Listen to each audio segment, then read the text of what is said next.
Welcome back to another episode of MC Airsoft. My name is Mark, and today we're going to be discussing the start of a video series, which is going to be some modifications and mostly just prepping a bolt action to get it ready.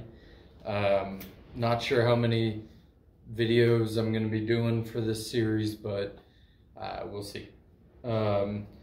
If you hear wind in the background, well, not much I can do about that, but please bear with it. So today we're going to go over what I've done to start off with this, and then later on we'll go over mounting scopes, painting, building a cheek riser, that kind of stuff. So what we've done already is it's pretty simple. I started off with, I went ahead and lathed off the front of that with the orange tip. Let me pop that out real quick. So that is the original orange tip that came on it. You can see a little bit of orange there. I didn't really clean that off because I'm going to be painting it. And then I gave it a crowned muzzle. Okay. It also is a lot closer to the barrel, so not really what I was going for. I was just getting rid of the threading and all that. Oh, and then one other thing I did so I can actually take it off later is I punched 2 holes with my drill press, which line up with the 2 holes in the cylinder.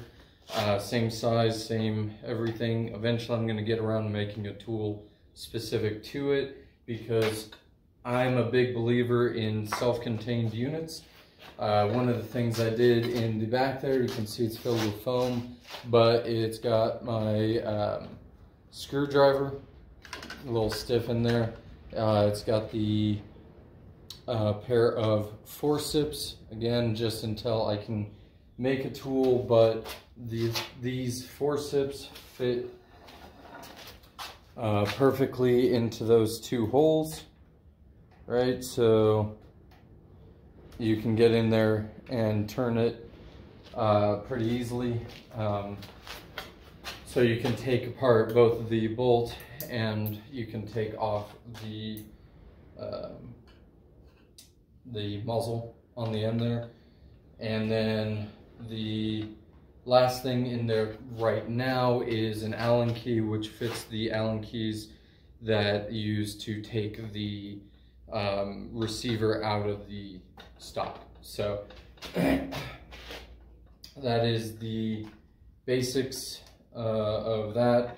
As I go, I might add more tools. I'm going to be probably throwing one in. The scope mount, I'm just going to Loctite on.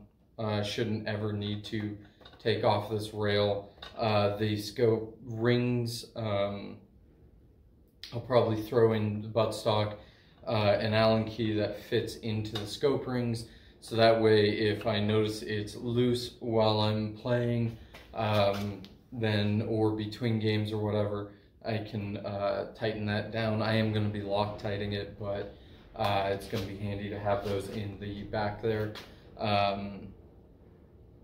So yeah, that's the basics of the tools.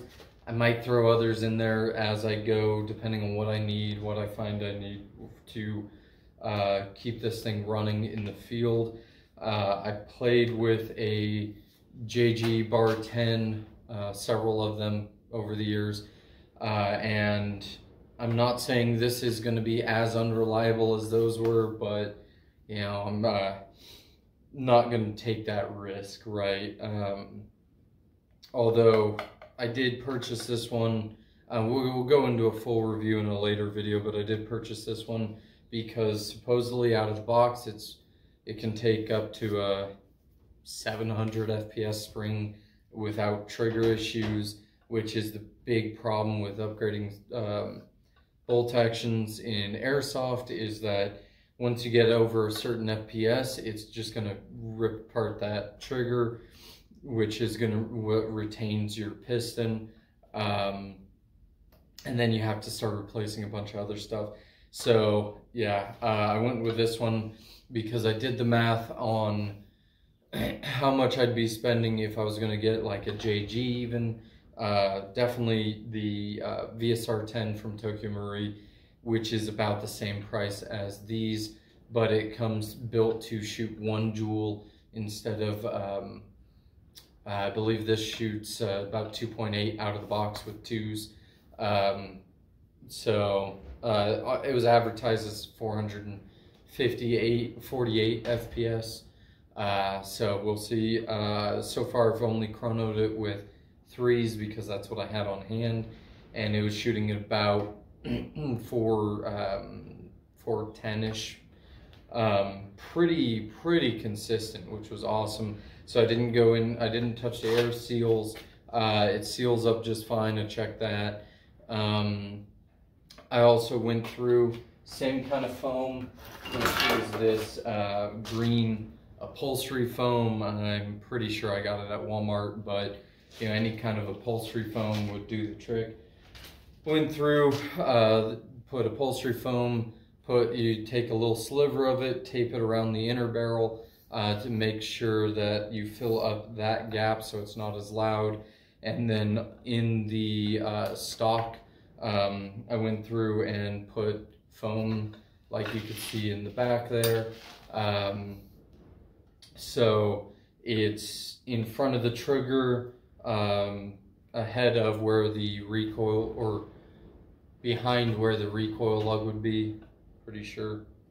I filled all the gaps in there, so it's pretty simple to do. I just took some scissors, cut it, put it in there. And I think that's pretty much it so far. I did make a FPS adjustment ring for this, just some 9mm inner, about 12mm outer, something like that, about 7mm long, and that was enough to bump it up from 410 to 430 FPS. So I figure I'm just going to get this came installed with a 160, I'm going to get a 170 and a 180 as well, or M160, M180, because at my local field, 550 is the max for bolt actions with .2s. If I go to, let's say, Lion Claws, it's 520 with 3s. So that's what I'm going to be shooting for, because the first event this is going to be going to is going to be a Lion Claws event. So I have to bump, or I'm going to be bumping it up in FPS. So I'm just going to get some other springs, which I think I'm going to be cutting out the bottom of the foam case and swapping those in and out, because it's not something I'll need to keep the rifle running, which is tools that go in here. It's just going to be something that I need to, you know, as I'm setting up for the day, or as I'm setting up for an event like later that week or whatever, I might switch out the springs. It's not something I'll need to change on the field, or should be changing on the field. So yeah, that's the plan for that. Yep. So again, this is just a basic introductory video. I'm going to be doing, it is cleared out and everything. I'm going to be doing further videos on this in the future. Stay tuned for those.